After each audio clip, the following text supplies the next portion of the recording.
Hello students. आज हम यहाँ पे 12th स्टैंडर्ड का फिजिक्स यहाँ पे स्टार्ट करने वाले हैं। This is a new series for the 12th standard student, especially for the science students. And today we are going to discuss the chapter electric charge and the electric field. So this is the first chapter in the physics NCERT syllabus, CBSE syllabus. Myself, Professor G.B. Jani from the SK Education Hub. 649427729500. At the end of lecture, if you have any question, then you can send a WhatsApp message in this number, and also you mention a comment below the link. For the upcoming session, by day, we will going to upload a lecture series of the subject of physics. So let me start with the first chapter, that is electric charge and electric field. Specific objectives of these lectures are to be discussed. तो आज के lectures में हम कौन से point पे discussion लेने वाले हैं, कौन से पॉइंट हम सीखने वाले हैं. So let we move ahead with that. थोड़ा सा उसके ऊपर देख लेते हैं. तो हमारा जो पहला पॉइंट होगा वो होगा इंट्रोडक्शन ऑफ द चैप्टर, कि ये चैप्टर क्यों पढ़ना चाहिए, उसकी इंफॉर्मेशन हमें यहाँ पे वो इंफॉर्मेशन सीखेंगे. Second is a introduction regarding the electric charge, कि ये जो चैप्टर का नाम है ना, electric charge and electric field, तो इलेक्ट्रिक चार्ज क्या होता है उसका इंट्रोडक्शन हम देखेंगे. Third one is types of body in the terms of charge. ठीक है कि भाई यहाँ पे बहुत ही इंटरेस्टिंग और मजेदार पॉइंट है, बच्चों को हमेशा ही पसंद आता है, तो इसके ऊपर फोकस करेंगे. बेसिक इंट्रोडक्शन में ही आ जाता है. Fourth one is concept of exchange of charge, है ना. चार्ज एक जगह से दूसरी जगह पे कैसे जाता है, और जब जाता है तो कौन से टर्मिनोलॉजी यहाँ पे यूज की जाती है, वो यहाँ पे टेक्निकली टर्म्स में सीखेंगे. Fifth one is quantization of the charge. तो आज के लेक्चर्स में हमें 5 पॉइंट डिस्कस करने वाले हैं. So first point one is introduction of the chapter. Second is introduction regarding the electric charge. Third one is types of body in the terms of charge. The fourth one is concept of exchange of charge, and the fifth one is quantization of charge. So let me start with some of the basic introduction. हम सबको पता है, we all know as a human being in the society what is the basic need to live. तो electricity एक basic need आज के जमाने में मानी जाती है. इवन सुप्रीम कोर्ट ने और हाई कोर्ट ने भी अपने कुछ अनाउंसमेंट में ऐसा बताया था कि जिस तरह से रोटी कपड़ा मकान है, उसी तरह से आज के जमाने में इलेक्ट्रिसिटी को एक बेसिक नीड माना जाता है फॉर द सोसाइटी. तो ये जो सोसाइटी की जो बेसिक नीड है, तो वो प्रोड्यूस कहाँ से होती है, वो कहाँ से डेवलप की जाती है, इलेक्ट्रिसिटी क्या होती है. तो इलेक्ट्रिसिटी सीधी सी बात है कि किसी के घर पे प्रोड्यूस नहीं होती. कोई किसी भी बड़ी से बड़ी पोस्ट पे बैठा हुआ बोले कि पूरी सोसाइटी में सपोज लाइट ना आती हो, इलेक्ट्रिसिटी ना हो, और बोले कि हमारे घर पे हम लेके आएंगे, तो पॉसिबल नहीं है. उसकी जो ह्यूज क्वांटिटी जो इलेक्ट्रिसिटी होती है वो एक बेसिक नीड है, जो पावर प्लांट के अंदर बनाई जाती है, प्रोड्यूस की जाती है. तो पावर प्लांट के अंदर जो इलेक्ट्रिसिटी प्रोड्यूस होती है, उसको बनाने के लिए इंजीनियर्स होते हैं. इंजीनियर्स पहले साइंस पढ़ते हैं, एंड यदि हम किसी चीज को बनाना चाहते हैं तो हमें पहले पता होना चाहिए कि क्या है. जैसे कि एग्जांपल बेटा, आप लोग यदि मोबाइल बनाना चाहते हो, आप यदि लैपटॉप बनाना चाहते हो, तो आपको पता होना चाहिए कि लैपटॉप क्या होता है, मोबाइल क्या होता है, उसके फीचर्स क्या होते हैं, उसकी इंफॉर्मेशन चाहिए. सो यहाँ पे हम इलेक्ट्रिसिटी प्रोड्यूस करना चाहते हैं. अल्टीमेट इंटेंशन इज दैट, यदि पूरा यदि हम कंसेप्ट देखें कि पढ़ाई का 12th साइंस की पढ़ाई का कंसेप्ट देखें, तो वो जाता है इलेक्ट्रोस्टैटिक्स एंड इलेक्ट्रोडायनेमिक्स के, जिसको बाद में कंबाइन में इलेक्ट्रोमैग्नेटिज्म भी बोला जाएगा आगे जाके. तो इलेक्ट्रोस्टैटिक्स और इलेक्ट्रोडायनेमिक्स के जो लेक्चर्स है, उसमें एक चीज आती है कि इलेक्ट्रिसिटी को प्रोड्यूस कैसे करते हैं. तो जिसको पहले प्रोड्यूस करना है बताना चाहिए कि इलेक्ट्रिसिटी क्या होती है. 10th स्टैंडर्ड में आप बचपन में पढ़ चुके हो कि इलेक्ट्रिसिटी क्या होता है. Electricity is nothing a flow of charge, और स्पेशली हम यहाँ पे क्या बोलेंगे, specially we can say a flow of electron. A flow of electron is called an electricity. ये सिंपल सा डेफिनेशन है. यहाँ पे मैं क्या बोला कि इलेक्ट्रिसिटी क्या होती है, flow of electron is called an electricity. तो एक चार्ज होता है जिसको हम बोलते हैं इलेक्ट्रॉन होता है. Electron is a negative charge, सबको पता है. प्रोटॉन पॉजिटिव चार्ज है. हम इलेक्ट्रॉन का फ्लो करवाते हैं because of proton protons are bound in the nucleus with a strong nuclear force. Electron के कंपेयर में प्रोटॉन्स ज्यादा फोर्स के साथ जकड़े हुए, तो इलेक्ट्रॉन को मूवमेंट मींस इलेक्ट्रॉन को मूव करवाना बहुत ही आसान है। तो यहाँ पे जब हम किसी ऑब्जेक्ट को, किसी पार्टिकल, यहाँ पे इलेक्ट्रॉन की बात करते हैं, उसको एक जगह से दूसरी जगह पे मूव करते हैं, तो उसको मूव करने के लिए हमें उसके ऊपर फोर्स अप्लाई करना पड़ेगा in the terms of any manner, and the force, by applying the force, the charge is going to be displaced from one point to the another point, and that is called the work. तो यहाँ पे हम उसको बोलेंगे electric work बोलेंगे। क्या बोलेंगे भाई? मैकेनिकल वर्क यहाँ पे नहीं, लेकिन इन the terms of electric work बोला जाएगा।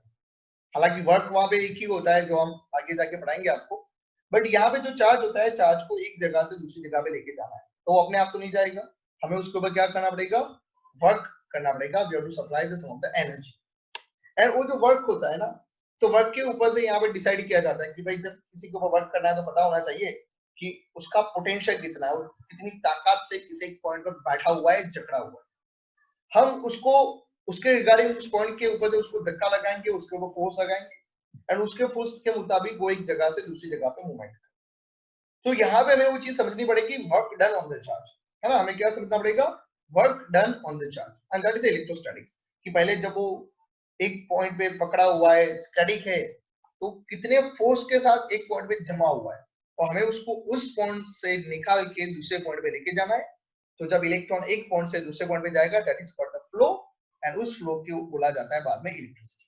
सो हमें समझना पड़ेगा कि work done on the charge, तो बोल सकते हैं ना कि भाई चार्ज के ऊपर का जो वर्क डन है, तो हमें पहले पता होना चाहिए जिसके ऊपर हम काम करने वाले, जिसके ऊपर हम फोर्स अप्लाई करने वाले, जिसके ऊपर हम वर्क करने वाले, पहले उसकी इंफॉर्मेशन होनी चाहिए कि चार्ज होता क्या है, चार्ज क्या होता है, उसकी प्रॉपर्टी क्या होती है। ऐसी बात हुई कि यदि आप किसी को मारना चाहते हो, तो आपके पास उसकी इंफॉर्मेशन होनी चाहिए ना, कि क्या है, किस तरह से उसका नेटवर्क है, उसके आसपास इफेक्ट क्या होती है।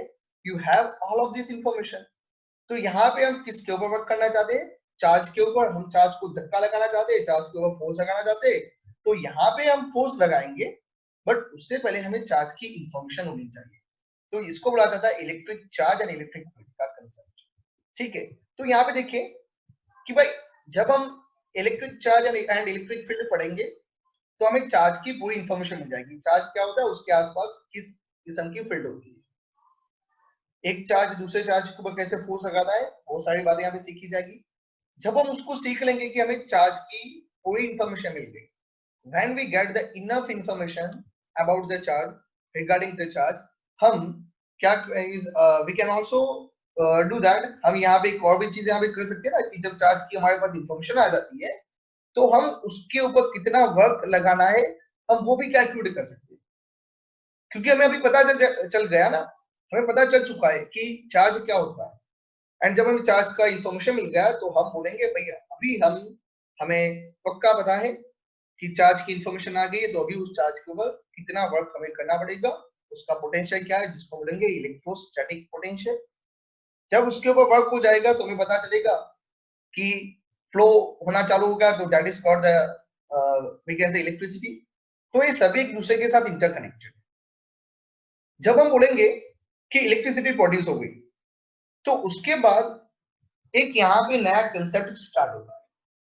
हालांकि इलेक्ट्रिसिटी डायनेमिक के अंदर आता है, इलेक्ट्रोडायनेमिक्स में आता है, एक यहाँ पे नया कंसेप्ट चालू होता है कि भाई जब किसी ऑब्जेक्ट में से इलेक्ट्रिसिटी पास आउट होती है, तो उसके आसपास जो इफेक्ट होती है वो, तो ऑस्टेड नाम के साइंटिस्ट ने इस इफेक्ट को एग्जामिन किया था सबसे पहले, उसको नोटिस किया था, उसका ऑब्जर्वेशन था, and that is a magnetic effect of the electric current.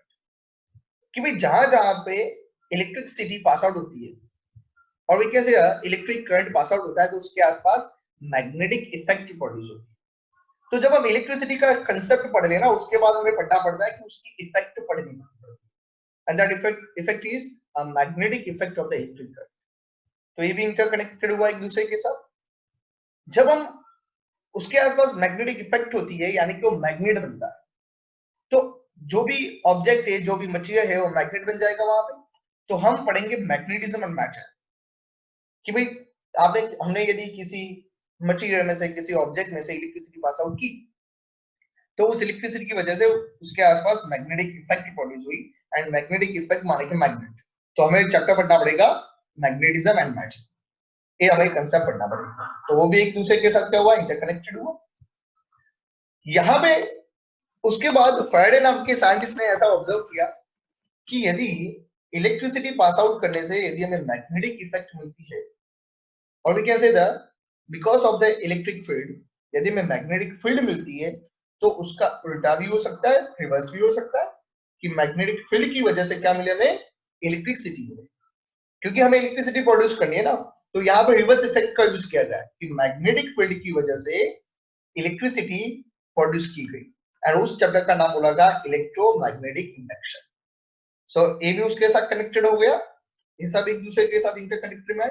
और जब हम इलेक्ट्रिसिटी को प्रोड्यूस करते हैं by using the magnetic induction, यानी कि मैग्नेटिक फील्ड की वजह से इलेक्ट्रिसिटी को जब प्रोड्यूस किया जाता है तो पावर प्लांट में इलेक्ट्रिसिटी प्रोड्यूस हो गई, बट हमारे जो इन हाउस होल्ड अप्लायंसेस, हमारे जो मीन्स सोसाइटी में या हमारे घर पे जो चीजें होती है, जैसे एसी, फ्रिज होता है, टीवी होता है, वो सब क्या होता है, यानी कि हमारे वहां पे एसी करंट आता है ना। जो हमारा जो इलेक्ट्रिसिटी बोर्ड होता है वो हमें एसी सप्लाई देता है। तो एसी सप्लाई की वजह से हमें एक चैप्टर पढ़ना पड़ेगा, अल्टरनेटिंग करंट, यानी कि एसी सप्लाई का। तो एसी क्या होता है हम यहाँ पे पढ़ेंगे। तो बेटा देखेंगे यहाँ पे कितने पॉइंट्स हुए, 1 2 3 4 5 6 7, इस 7 पॉइंट एक दूसरे के साथ कनेक्टेड है ना, दिस 7 पॉइंट। एंड आपको बता दूं, आपको बहुत ही खुशी होगी कि ये 7 पॉइंट नहीं है, आपके 7 चैप्टर्स हैं। These are 7 chapters of the physics. This one is the first, second, third, fourth, fifth. उसके बाद ये पार्ट 2 की बुक के अंदर का first and second chapters. But मैं ये सभी 7 चैप्टर को एक ही चैप्टर मानता हूँ, और मैं उसको बोलता हूँ कि हम लोग पढ़ेंगे इलेक्ट्रोस्टैटिक्स एंड इलेक्ट्रोडायनेमिक्स। तो ये this is a single topic, जैसे हम 11th साइंस में पढ़े थे, आपने लेक्चर्स में देखे होंगे, थर्मोडायनेमिक। तो थर्मोडायनेमिक में हमने 3 चैप्टर लिए, उसी तरह से इलेक्ट्रोस्टैटिक्स एंड इलेक्ट्रोडायनेमिक्स के अंदर एक साथ टोटल 7 चैप्टर्स कंसिडर किए जाते हैं, ठीक है। सो यहाँ पे सबसे पहले मैंने आपको क्या बताया था, इलेक्ट्रिसिटी फ्लो ऑफ चार्ज, उसके लिए वर्क डन सीखना पड़ेगा। This is the second chapter, information लेंगे, and later on you can find out the magnetic effect, magnetism and nature, electromagnetic induction and the alternating current. Now तो हम अभी start करते हैं। तो मैंने आपको इंट्रोडक्शन ले दिया कि आप समझ पाए कि जो आपके चैप्टर्स है वो चैप्टर एक दूसरे के साथ किस तरह से इंटरकनेक्टेड है। Now let me start with the electric charge and the electric field, first chapter. तो यहाँ पे बेसिक इंट्रोडक्शन आएगा किसका भाई, तो एक introduction regarding the electric charge. ये चार्ज क्या होता है, चार्ज की इंफॉर्मेशन, चार्ज के बेसिक पॉइंट यहाँ पे जो लिखे हैं आप नोट डाउन कीजिए नोटबुक के अंदर, उसको आपको अच्छी तरह से लिखना है and do the revision time by time, तो आपको आने वाले लेक्चर्स के अंदर और भी आसान हो जाएगी। तो definition of the charge, charge की डेफिनेशन क्या है, a fundamental intrinsic property of a particle due to which electric force और in the terms of the electromagnetic force act is called the charge. हमने ऐसा देखा है 11th साइंस में हम पढ़ चुके थे कि फंडामेंटल फोर्स में इलेक्ट्रोमैग्नेटिक फोर्स भी आता है। फंडामेंटल फोर्स क्या होता है, जो फंडामेंटल पार्टिकल के ऊपर लगता है। तो सपोज दो फंडामेंटल पार्टिकल्स है एंड उसके ऊपर एक दूसरे के ऊपर यदि वो इलेक्ट्रोमैग्नेटिक फोर्स लगाते हैं, तो वो इलेक्ट्रोमैग्नेटिक फोर्स जो भी प्रॉपर्टी के थ्रू लगता है उस प्रॉपर्टी को चार्ज जुड़ा हुआ है। तो वो ये पार्टिकल की अंदरूनी प्रॉपर्टी है ना, it is a intrinsic property of the particles. Suppose हम ऐसा नहीं बोल सकते कि हर एक पार्टिकल के अंदर मींस यानी कि ऊपर एक फोर्स लगता है। तो ए फोर्स कब लगता है, आप पढ़ेंगे जिसके पास चार्ज होता है। तो चार्ज एक किस्म की स्पेसिफिक प्रॉपर्टी है उस पार्टिकल की जिसकी वजह से इलेक्ट्रोमैग्नेटिक फोर्स लगता है, और उसी को बोला जाता है चार्ज। सो उसका डेफिनेशन कैसे समझेंगे, किसी भी पार्टिकल की एक ऐसी प्रॉपर्टी जिसकी वजह से इलेक्ट्रिक फोर्स लगता है, उस प्रॉपर्टी को चार्ज बोला गया है। So a fundamental property of a particle due to which the electric force is act is called the charge. तो उसको चार्ज बोला गया है, ठीक है। तो ये एक इनसाइड प्रॉपर्टी हुई पार्टिकल की जिसकी वजह से इलेक्ट्रोमैग्नेटिक फोर्स लगता है। तो फिर से एक बार बताता हूँ कि चार्ज का डेफिनेशन क्या होता है। चार्ज एक ऐसी चीज है, एक अंदरूनी प्रॉपर्टी है पार्टिकल की जिसकी वजह से उसके ऊपर इलेक्ट्रोमैग्नेटिक फोर्स लगता है एंड उसको उस प्रॉपर्टी को चार्ज बोला गया है। नाउ तो ऐसे फंडामेंटल पार्टिकल्स कितने nature, if we focus fundamental force है, इलेक्ट्रोमैग्नेटिक फोर्स क्या है, फंडामेंटल फोर्स है। तो फंडामेंटल फोर्स किसको बोलते हैं, a force acting on the fundamental particles. So fundamental particles are more than 100, 100 से भी ज्यादा फंडामेंटल पार्टिकल्स है। मियॉन, मेसॉन, है ना, गॉड पार्टिकल्स लास्ट में आया, वो फंडामेंटल पार्टिकल्स माना गया अभी। तो ऐसे जो बहुत सारे फोर्सेस पार्टिकल्स है, they are called the fundamental particles and वो कितने हैं, इट्स अ मोर देन 100।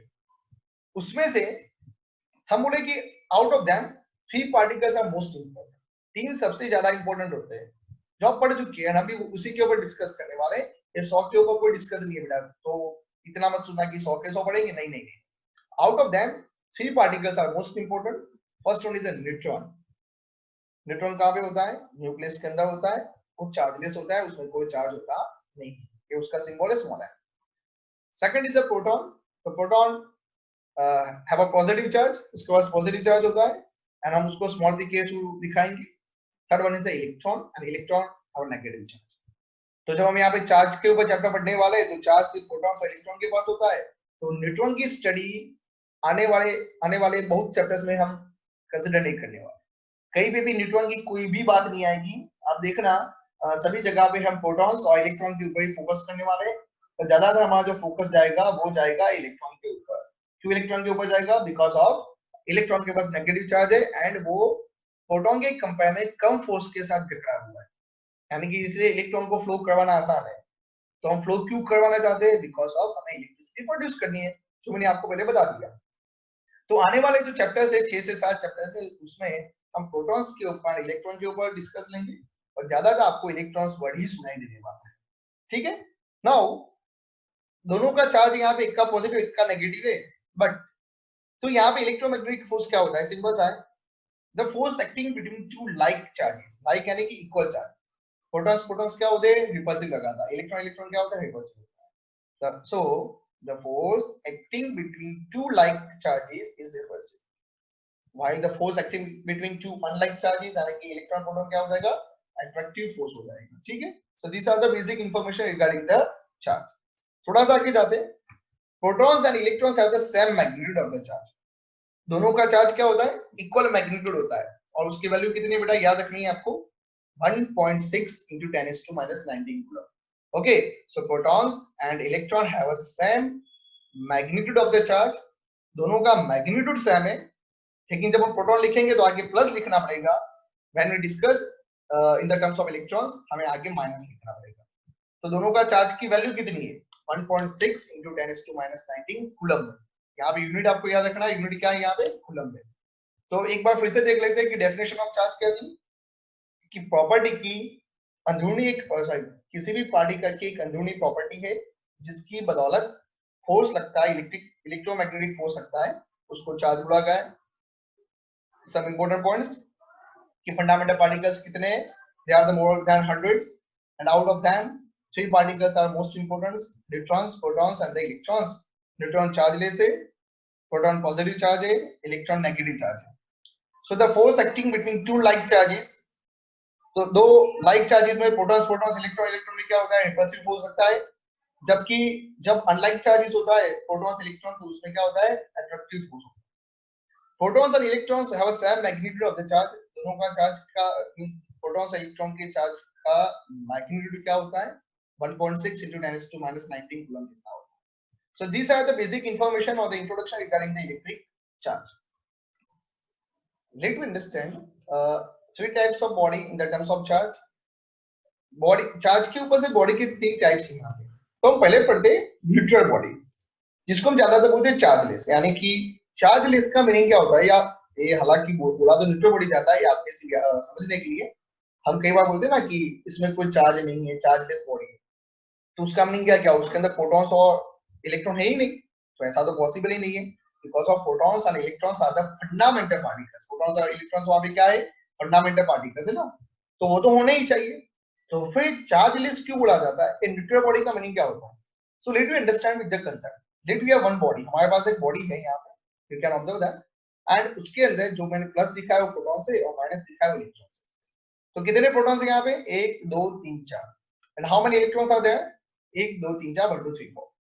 तो इसका टोटल चार्ज कितना होता है? तो total charge is equal to what? कि भाई प्रोटॉन का चार्ज प्लस इलेक्ट्रॉन का चार्ज, तो total charge of protons plus total charge of electrons. ठीक है, तो ये उसका टोटल चार्ज होता है। तो प्रोटॉन के चार्ज को प्लस लिखा जाता है ना, तो हम यहाँ पे बोलेंगे कि भाई प्रोटॉन का चार्ज प्लस फॉर ई, और ई यानी कि वो मैग्नीट्यूड अपना 1.6 into 10⁻⁹ कूलम, उसको हम ई बोलते हैं। तो कितने प्रोटॉन्स है ऐसे? 4 प्रोटॉन्स है। तो यहाँ पे क्या लिखा? प्लस फॉर ई, यहाँ पे प्लस। अब इलेक्ट्रॉन का चार्ज क्या होता है? माइनस। तो कितने इलेक्ट्रॉन्स है? 1 2 3 4, तो माइनस 4 ई, प्लस 4 ई माइनस 4 ई क्या हो जाएगा? 0। एंड इसलिए हम बोलते हैं कि यहाँ इसका टोटल चार्ज कितना है? 0 है। So this is called the neutral body. It means that यदि किसी बॉडी के अंदर जितने प्रोटॉन्स है उतने ही यदि इलेक्ट्रॉन्स है, तो उस बॉडी का चार्ज कितना हो जाएगा? 0 हो जाएगा। उसका हम ऐसा भी उसको ऐसे भी बोल सकते हैं, if numbers of protons equal to the number of electron, यहाँ पे np यानी कि number of protons, any numbers of electrons, then body is in a neutral state। जब प्रोटॉन्स और इलेक्ट्रॉन के नंबर्स ऑफ प्रोटॉन्स और नंबर्स ऑफ इलेक्ट्रॉन इक्वल हो जाते हैं, तो उस बॉडी न्यूट्रल स्टेट में चली जाती है, उसके अंदर कोई भी चार्ज होता नहीं। ठीक है, so this is called the neutral body। now let me take another example of the second body, a positively charged body। so फिर से उसको समझते हैं। we have one body and यहाँ पे आप देखिए कि हमारे पास प्रोटॉन्स कितने? 4 प्रोटॉन्स। इलेक्ट्रॉन कितने? 2। माइनस क्या दिखा दिया? यहाँ पे माइनस इंडिकेट करता है इलेक्ट्रॉन को और प्लस इंडिकेट करता है प्रोटॉन को। So again we calculate total charge equal to total charge of protons plus total charge of electron. तो प्रोटॉन कितने हैं यहाँ पे? 4 है, तो हम क्या लिखेंगे? Plus 4e plus minus 2e, क्योंकि 2 इलेक्ट्रॉन थे। तो आपका आंसर क्या आया? Plus 2e। तो देखिए यहाँ पे फाइनल आंसर क्या होता है? यहाँ पे पॉजिटिव चार्ज आया ना, पॉजिटिवली आया, प्लस आया, तो this body is called the positively charge body. तो यहाँ पे स्टेटमेंट के टर्म्स में कैसे लिखेंगे? If number of protons are greater than the numbers of electrons, okay, then body is called the positively charge. यदि किसी बॉडी में प्रोटॉन्स ज्यादा है as compare to electrons, protons क्या है? ज्यादा है एज कंपेयर टू इलेक्ट्रॉन्स, तो उसको क्या बोला जाता है? पॉजिटिवली चार्ज बॉडी बोला जाता है। ठीक है, तो पहले में क्या थे? न्यूट्रल बॉडी में क्या थे कि numbers of protons equal to numbers of electrons, but in a positively charged body numbers of protons greater than numbers of electrons। third one, we say sorry, a negatively charged body। yeah, here we have to focus that negatively charged body,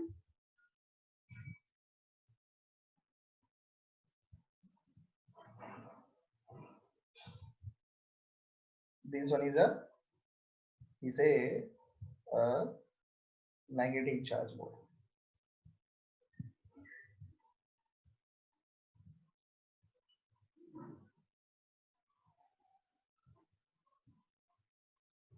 तो ये positive नहीं है, this one is a negatively charge body. Okay, तो उस time पे क्या होता है? So at that moment again we take a one examples. यहाँ पे 2 प्रोटॉन्स है बट सामने इलेक्ट्रॉन्स कितने? 4 है। So the total charge is equal to total charge of protons plus total charge of electrons. So plus 2e minus 4e and we get answer minus 2e। तो negative charge यहाँ पे आया finally. So if number of protons are less than numbers of electron, then the body is called the negatively charged। तो जब proton की numbers of protons कम होते हैं electron के कंपेयर में, उस टाइम पे क्या बोला जाता है? कि बॉडी नेगेटिव चार्ज। तो दोनों इक्वल होंगे तो हम क्या बोलेंगे बेटा? देखिए एक बार फिर से देख लेते हैं। ये दोनों इक्वल होते हैं तो हम उसको बोलेंगे न्यूट्रल बॉडी। प्रोटॉन्स ज्यादा होंगे तो पॉजिटिवली चार्ज, एंड यदि इलेक्ट्रॉन ज्यादा होंगे तो हम उसको क्या बोलेंगे? नेगेटिव चार्ज बॉडी बोलेंगे। यदि यहाँ पे हम देख लेते हैं, यदि देखिए आप, तो this is called the negatively charge body. ठीक है, this is called the negatively charge. लेकिन कब उसकी कंडीशन क्या दी? Numbers of protons is less than numbers of electrons, या फिर आप बोल सकते हैं numbers of electrons are greater than numbers of protons. तो इलेक्ट्रॉन ज्यादा है तो नेगेटिव चार्ज, प्रोटॉन ज्यादा है तो पॉजिटिव चार्ज। ठीक है, this is our basic information of the chapter, that means basic information regarding the types of body in the terms of charge। Now a very interesting topic of today's lectures. That is a concept of exchange of charge.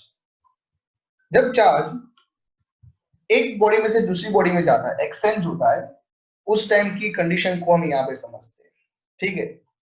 So in any substance, any substance, electrons are comparatively weakly bound than the force with which the protons are bound inside the nucleus. उसका meaning होता है कि proton जितने force के साथ nucleus के अंदर bound है ना, उसके कंपेयर में इलेक्ट्रॉन कम फोर्स के साथ बाउंड है।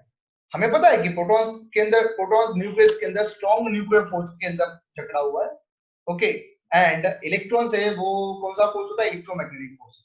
तो इलेक्ट्रोमैग्नेटिक फोर्स की वैल्यू कम होती है as compare to the strong nuclear force, ठीक है। तो यहाँ पे इलेक्ट्रॉन कम फोर्स के साथ होता है, तो हालांकि एक्सचेंज हमेशा किसका होने वाला? इलेक्ट्रॉन का होने वाला। इलेक्ट्रॉन्स एक बॉडी में से दूसरी जगह में जाएंगे, ना कि protons. So hence whenever there is an exchange of charge between two bodies due to some process, तो जब कोई भी दो बॉडी के बीच में कोई प्रोसेस होने की वजह से चार्ज एक बॉडी में से दूसरी बॉडी में जाता है, सो उस टाइम पे क्या होता है? It is the electrons are transferred from one body to another body. तो कौन सा चार्ज जाता है? प्रोटॉन सा इलेक्ट्रॉन। तो हमेशा क्या बोलेंगे? इलेक्ट्रॉन ही एक बॉडी में से दूसरी बॉडी के अंदर ट्रांसफर होता है, एक्सचेंज होता है। So let me understand with the example. Here we have one body A and here we have another body B. हमारे पास यहाँ पे body A, body B है. In a body A, let me say we have 8 protons, यानी कि plus 8 उसका charge और minus 8 यानी कि इलेक्ट्रॉन। तो हमारे पास यहाँ पे 8 protons and यहाँ पे 1 इलेक्ट्रॉन हमारे पास है।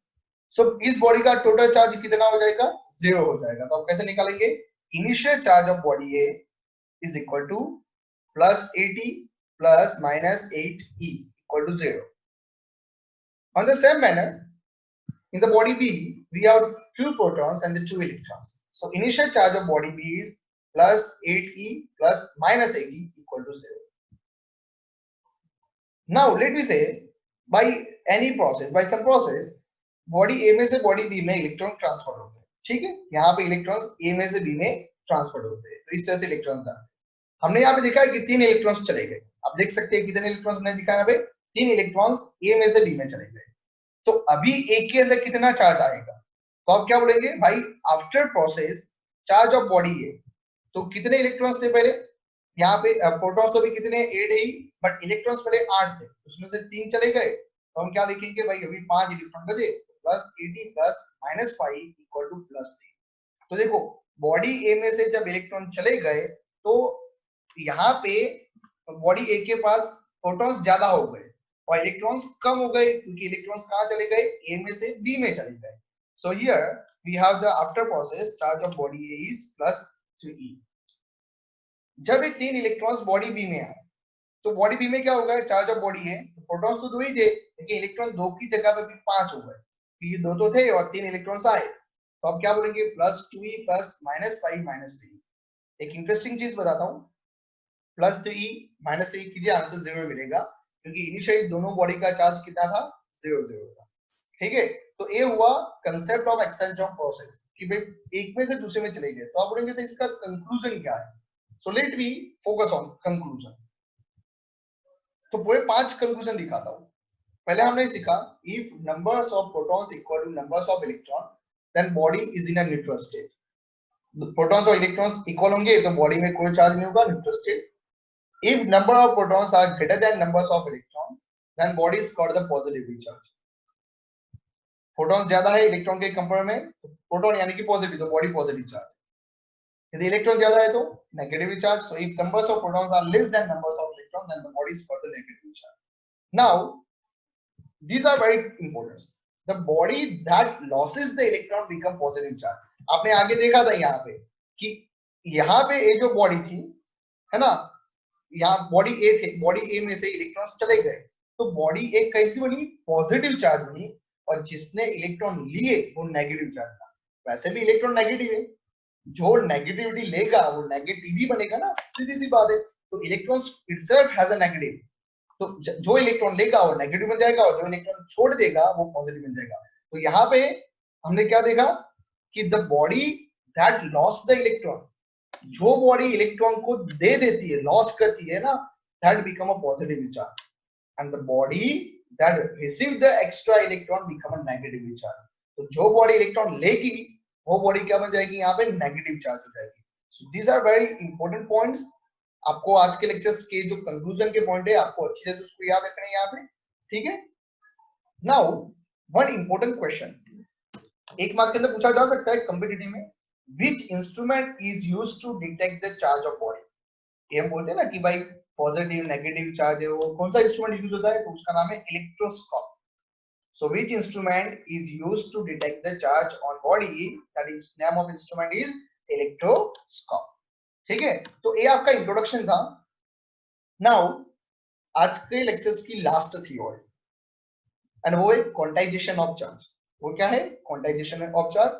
हालांकि ये एक नेचुरल फेनोमेना है, by the so many observation, by so many experimental setup, ऐसा देखा गया, एक मैथमेटिकल मॉडल इसमें डेवलप हुआ एंड क्या हुआ, क्या देखा, magnitude of all charges found in nature. Nature में जब हमने कोई भी ऑब्जेक्ट के चार्ज फाइंड आउट किए तो उसका जो मैग्नीट्यूड था are in integer multiple of fundamental charge. Fundamental charge क्या थे, इलेक्ट्रॉन्स और प्रोटॉन्स थे ना, हमने बोला था ऐसा। तो फंडामेंटल चार्ज ई थे, तो ई के साथ 1e2e3 ऐसा ही हो सकता है। तो यहाँ पे टोटल क्यू माने के charge equal to N E. तो एन यानी कि इंटीजर मल्टीपल एंड ई माने फंडामेंटल चार्ज। तो बेटा ये आपका बहुत ही इंपॉर्टेंट इक्वेशन है 12th साइंस में, आपको इसका यूज करना पड़ेगा सम्स में। So Q is equal to N E. So magnitude of all charges found in nature are in a integer multiple of a fundamental charge n e.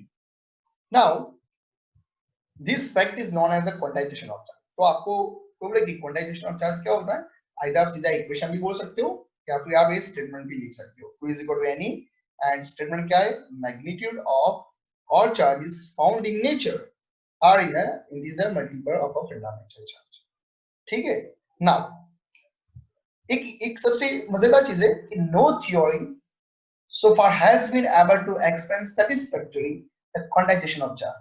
ये होता तो है बट ऐसा क्यों होता है, वो आज तक कोई थ्योरी सेटिस्फैक्टरी नहीं समझा पाई है ना। कितनी मजेदार चीज है। साइंस का मीनिंग होता है समझाना कि यही क्यों होता है। आपने प्रैक्टिकली इंस्ट्रूमेंट लेके ये सब चेक तो किया आपने एंड आपको ऐसा पता चला Q is equal to NE के टर्म्स में होता है सब कुछ, बट ऐसा ही क्यों होता है वो आज तक कोई थ्योरी समझा नहीं पाई है। No theory so far has been able to explain satisfactory। कई थ्योरी ने समझाने का एफर्ट दिया है बट सेटिस्फैक्टरी वो समझा नहीं पाए कि क्वांटाइजेशन ऑफ चार्ज का कांसेप्ट क्यों है। ठीक है। Now photons and neutrons consist of another fundamental particles are called the quarks। आपके इंफॉर्मेटिव पर्पस के लिए है कि न्यूक्लियस के अंदर प्रोटॉन्स एंड न्यूट्रॉन्स होते हैं। मैंने आपको बताया आगे पहले कि नेचर में मोर देन कितने पार्टिकल्स है, 100 पार्टिकल्स है। तो ये जो प्रोटॉन्स एंड न्यूट्रॉन्स है ना, उसको पहले फंडामेंटल पार्टिकल्स बोला जाता था, बट बाद में पता चला कि वो किससे बने हुए, क्वार्क्स से बने हुए, quark. So quarks are also called the fundamental particles. तो क्वार्क्स होते हैं ना, वो दो किस्म के होते हैं। पहला होता है अप क्वार्क, दूसरा होता है डाउन क्वार्क। वैसे 6 होते हैं बट आपके सिलेबस में यहाँ पे सिर्फ 2 ही अप एंड डाउन है ना। वैसे टोटल कितने होते हैं, 6 किस्म के क्वार्क्स होते हैं। तो दिस यहाँ पे हम 2 पढ़ेंगे, अप एंड डाउन। तो अप का जो नोमेनक्लेचर है वो U, डाउन में D लिखेंगे। अब क्वार्क्स का चार्ज कितना है, plus 2/3 E, 2/3 E, and down quarks का कितना है, माइनस 1/3 E। नाउ प्रोटॉन्स का कॉम्पोजिशन क्या है, प्रोटॉन्स भी किससे बना हुआ है, क्वार्क से बना हुआ है। तो उसका कॉम्पोजिशन है UUD, यानी कि उसमें 2 अप है 1 डाउन है। जब आप बेटा 2 अप का एडिशन कर देंगे और 1 डाउन, उसमें से इन तीनों का एडिशन कीजिए आप, अप अप डाउन, तो प्लस 2/3 प्लस 2/3 माइनस 1/3, आपका आंसर ओनली E आएगा। एंड इसीलिए प्रोटॉन्स का आंसर क्या होता है, प्लस E है ना। प्रोटॉन का चार्ज क्या होता है, plus E। Composition of neutron, यहाँ पे हम बात करते हैं this one, we say that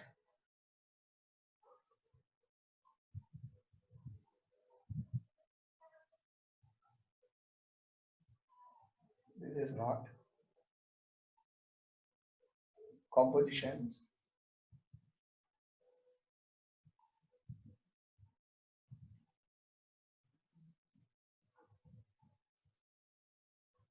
These are the compositions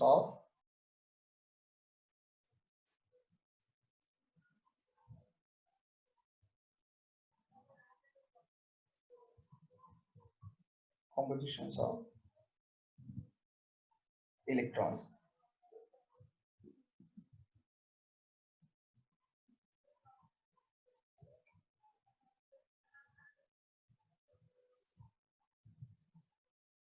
हमने यहाँ पे जो लिखा था ना वो ऐसा नहीं है, यहाँ पे हमें compositions of neutrons. तो न्यूट्रॉन का क्या होता है, अप डाउन डाउन होता है, तो +2/3 -1/3 -1/3 आप कीजिएगा तो आपका आंसर क्या हो जाएगा, 0 हो जाएगा. सो अप क्वार्क्स का जो चार्ज है वो होता है +2/3 एंड डाउन क्वार्क्स का जो चार्ज होता है वो होता है -1/3. सो composition of proton is indicated as a UUD, composition of neutron is indicated as a UDT. ठीक है, तो बेटा ये आपका बेसिक लेक्चर्स हुआ क्वांटाइजेशन ऑफ चार्ज के ऊपर. आपको पूछे तो आपको इतने पॉइंट्स तो लिखने ही पड़ेंगे. ओके, आज के लेक्चर्स के एक बार फिर से पॉइंट हाईलाइट करते हैं कि हम क्या पढ़े. तो पहले हम पढ़े इंट्रोडक्शन ऑफ द चैप्टर. हमने उसमें सभी 7 चैप्टर्स के बीच में लिंकअप मैकेनिज्म क्रिएट की. Second is the introduction regarding the electric charge. Third is the types of body in the terms of charge, neutral body, positively charge, negatively charge. Fourth is the concept of exchange of charge.